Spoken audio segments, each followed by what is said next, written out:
What are the top 5 meta decks in Yu-Gi-Oh right now? Big dog, I already know what you're thinking. It's Snake Eyes, Snake Eyes, Snake Eyes, Snake Eyes, and probably even Snake Eyes. But I'm telling you, statistically, there are some other decks that are really powerful right now. And in today's video, not only will I be telling you about them, I'll also even be giving you updates on what players are using to make these strategies even stronger. I understand things can be a little frustrating right now, but I always like to look at the light at the end of the tunnel, especially considering that when Snake Eyes gets hit, these decks will reign supreme. And I'm not coping. All right, I'm probably coping. Let's go ahead and jump on in. So the good news about Yu-Gi-Oh right now is that I have quite a bit of data from the last few weeks that will give you a definitive top 5 meta decks. These are easily the most powerful. And there are some really interesting changes that I think you need to know about, especially if you're preparing to play these Yu-Gi-Oh decks or if you're planning on playing against these strategies. But before I jump into that, I just want to say it is Update Monday, a particular time in a video where we talk about things that can make you a better person, if not just a better player. And today for Update Monday, one thing I want to talk to you guys about is my rheumatoid arthritis. I haven't talked to you guys about this in quite some time. If I remember correctly, it is my 3rd year of pummeling this disease into the dirt, and just recently I've been having an influx of people messaging me revealing that either they or someone close to them has been diagnosed with rheumatoid arthritis. I want to take a quick second to say that it is not a death sentence for having an autoimmune disease. And if anything, you can look to become even stronger than before. This is just a speed bump in the road. My biggest advice to anyone that is coming to terms with a particular ailment that they may have is that that particular mindset is only temporary. Hard work, dedication, plus patience, take care of your body, and you'll go through some miraculous changes. Like I said, you'll probably even be stronger than before. Speaking of stronger than before, Melodious has transformed itself from a strategy that was a lot of players' pet decks to one of the strongest strategies in the game right now. It's also a dying breed, as it's been one of the only successful pendulum strategies in recent times. I even made a video on why players hate pendulum strategies so much. So in case you or someone around you has rolled their eyes at hearing Melodious, you can go ahead and check out this video to get all of the information on why it's so hated. But there are a few main components on why Melodious is so popular. The first and most basic one is that since Melodious is filled with 1-card combos, you can play a ton of defensive cards. And statistically, if you look at the top decks in Yu-Gi-Oh, just about every deck list in every top cut has at least 40% of its strategy built to just defensive cards, whether it's hand traps or board breakers. Melodious does that very well, and I think a lot of players are picking up Melodious because it has an almost indefensible hand trap. To combat players dedicating 40% of their deck being defensive cards, Crossout Designator is incredibly popular. But unfortunately for a lot of players using Crossout Designator, they can't fit Herald of Orange Light inside of their main or their sideboard because it does absolutely nothing for them. It pretty much guarantees that Melodious has a defensive card that will not be stopped, allowing you to be able to get rid of their clutch plays. And it really doesn't stop for this fusion deck because it's incredibly versatile. A lot of the top players have been using Melodious as an engine as well. Playing it inside of Snake Eyes, Voiceless Voice, or Chimera, using the Melodious engine can also give you an advantage, allowing you to make Appaloosa Bull of the Goddess without committing your normal summon, so it plays around cards like Nibiru the Primal Being, Ash Blossom and Joyous Spring, and other hand traps. And statistically, Melodious isn't doing bad at all. While it is the 6th most represented strategy right now, I think the fact that you can combine it as an engine or play it as a pure deck is what gives it an edge over a lot of the strategies in the game. And that just so happens to bring me to the next deck. We have to talk about the elephant in the room in Snake Eyes. The top cards that I've noticed that Snake Eyes players have been using at high level events is actually incredibly toxic. One that I really want to point out is Skill Drain, which is seeming like a more and more unfair card.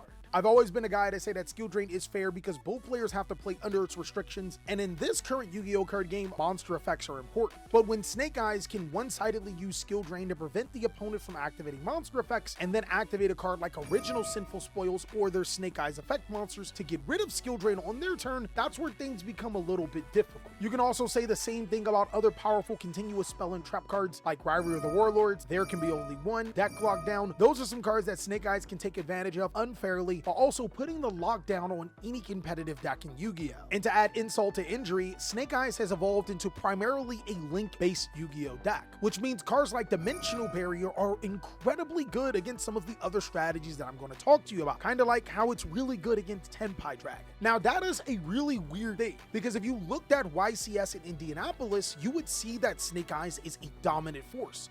almost unstoppable. But if you start to look at some of the other events that have happened over this format, it paints a different story. Yes, Snake Eyes is still incredibly good, but what I really want to get through to you guys is that Tenpai Dragon is the second most represented deck in Yu-Gi-Oh right now, posting an astonishing 17.7%. This deck is the second most represented, and it's double than any other strategy after Snake Eyes. And there's a few really good reasons why Tenpai Dragon is just so consistent, powerful, and is showing results. The first one is that Tenpai Dragon is incredibly cheap. 3 copies of Tenpai Dragon Pedra, and if you ever get to ask a friend for a Trident Dragon, then you are doing pretty good. The deck also follows suit of the other 2 strategies that I mentioned, filled with 1-card combos, but the best thing about Tenpai Dragon is that it's actually incredibly good going second, but you should already know that. If you're a Tenpai Dragon player or you're playing against a Tenpai Dragon player, one thing that I've noticed that players are starting to do is play Kashtira Fenrir, but this can actually be taken a lot further. Not only can Kashtira Fenrir be used offensively and defensively when you're going first to be able to help you establish some interruptions, or when you're going second to be able to get rid of your opponent's board, Kashtira Fenrir is actually a full 1-card combo for Tenpai Dragons. I think at this point in time, Fenrir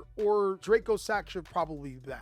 Essentially, to walk you through the combo, if you special summon Kashtira Fenrir, you can add Kashtira Rice Heart, normal summon the Kashtira Rice Heart, then Exceed summon into Draco Sack, use Draco Sack to produce 2 tokens, then make Cherubini Ebon Angel of the Burning Abyss, sending Tenpai Dragon Hydra from your deck to the graveyard. From there, with your Draco Sack and Cherubini, you make your Promethean Princess, and Promethean Princess can special summon Pedra back to your side of the field. Now that combo is incredibly fragile, but if you didn't have any Tenpai Dragon starters to deal with in the first place, it pretty much means that your interruption cards can be your engine. And the best thing about Tenpai Dragon is that since it only needs 1 card to get going, if you're playing your other cards as interruption or to even prevent your opponent from interrupting you, the odds of that combo going off are a lot higher, at least eventually. And Tenpai Dragon is still versatile enough to be able to play powerful cards like D-Barrier and D-Shifter, as well as being able to play bestial monsters inside of your deck, which is actually really good against the next strategy. I think one of the more disappointing things about Yu-Gi-Oh right now is that you probably expected me to say Voiceless Voice. And Voiceless Voice is still a good Yu-Gi-Oh deck. Statistically, it is still the 3rd most represented Yu-Gi-Oh deck, but it's less than half of the representation of Tenpai Dragon. Also, through a lot of my research, I noticed that Voiceless Voice was topping, but at the lower parts of regionals and YCS events. Basically, right now, I don't think that Voiceless Voice is a bad Yu-Gi-Oh deck, but I don't think it's in the top 5. What I actually do think is in the top 5 is Branded. I think Branded is one of the best decks in Yu-Gi-Oh right now is because it does address a lot of the problems that are happening.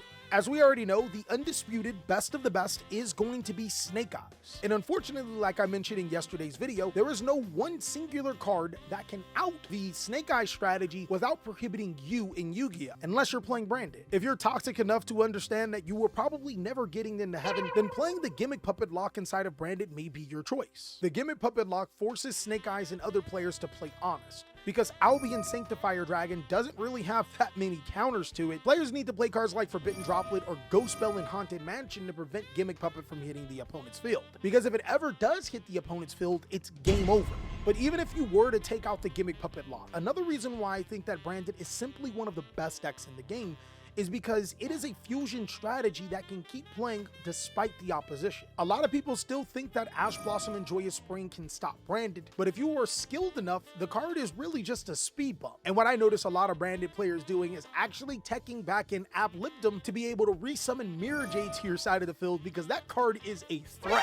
It not only gets your engine going and breaks your opponent board at the end of the turn, but being able to banish a face-up card on the field is amazing because it means that a lot of times your opponent doesn't get access back to that resource. Getting rid of a clutch Flamebeard that your opponent knows that they want to be able to get its graveyard effect can be huge.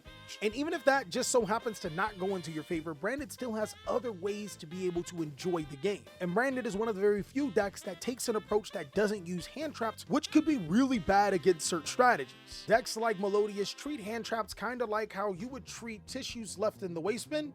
No one's judging you. And it also just so happens to be pretty good against the last best deck in Yu-Gi-Oh, which is Labyrinth. In theory, the no hand trap approach may seem bad, because cards like Effect Veiler and Ash Blossom are incredibly powerful at stopping the Labyrinth effects. But a lot of times you probably should be worrying about those powerful trap cards that can set your opponent up and make them crumble. And while Labyrinth may not have the numbers, I think the quality of its wins should matter. Out of all the strategies non-Snake Eyes, it got the furthest in both YCSs that happen in America, and it does have a few unique things to allow it to counter all of the other strategies that I just mentioned inside of this top 5. The first is that the deck can easily search Dimensional Berry. That card alone solos both Branded and Tenpai Dragon. It also puts Melodious in a really interesting spot. Then there's different Dimension Ground, though I think Labyrinth players are taking that out because we're starting to realize that dimensioning shiftering your opponent isn't enough, especially when you're going against a powerful deck like Snake Eyes. There just so happens to be a trap card that can easily solo Snake Eyes, especially since it can't rely on the synchro plays that it used to before the ban list. Destructive Daruma Cannon is incredibly good, forcing both players to Book of Moon all of their cards on the field and then immediately get rid of the cards that can't be Book of Moon. It's an easy out to some rogue strategies like Raid Raptor, Ultimate Rising Falcon, but also can out cards like Appaloosa Bull of the Goddess and flip the Snake Eyes cards face down so they can't link summon with them. And once Labyrinth starts to play at its own pace, that's when the game can be incredibly frustrating. You see, Labyrinth doesn't simply win by doing its combo. It actually grinds the opponent's deck down into a halt and stops its most important play. And the biggest weakness to Labyrinth was going second. That was until people figured out that Arius the Labyrinth Butler could pretty much turn all of your trap cards into hand traps, and Absolute King Backjack aided by a furniture card could get one of your trap cards live on turn 0. But what players have found to be incredibly effective against most Yu-Gi-Oh strategies in the meta is Labyrinth's interaction with the Nibiru the Primal Being. See, typically against a deck like Snake Eyes, Nibiru will come to the side of the field, but a well-prepared Snake Eyes player would have a card in their spell and trap card zone alongside of their field spell to be able to summon that monster. But as a Labyrinth player, if you activate Nibiru and then use the effect of a furniture card like Stovey Torby to discard the Nibiru, you tribute all monsters, but no monsters get summoned to the side of the field. This resets Snake Eyes' board to 0 and prevents them from summoning monsters going forward. And with the other bases covered against some of the other strategies, Labyrinth is a strong contender in this format. I mean, it was the only deck in YCS Indianapolis in top 8 that wasn't Snake Eye. And that's all that I have for the top 5 meta decks this format. I can't wait to see what you guys have to say about these particular strategies and if you learned something about them. Of course, let me know down below in the comment section, what do you think about these strategies? What are some other strategies that are coming up to you? And be sure to check out these other videos so I could catch you on the next one.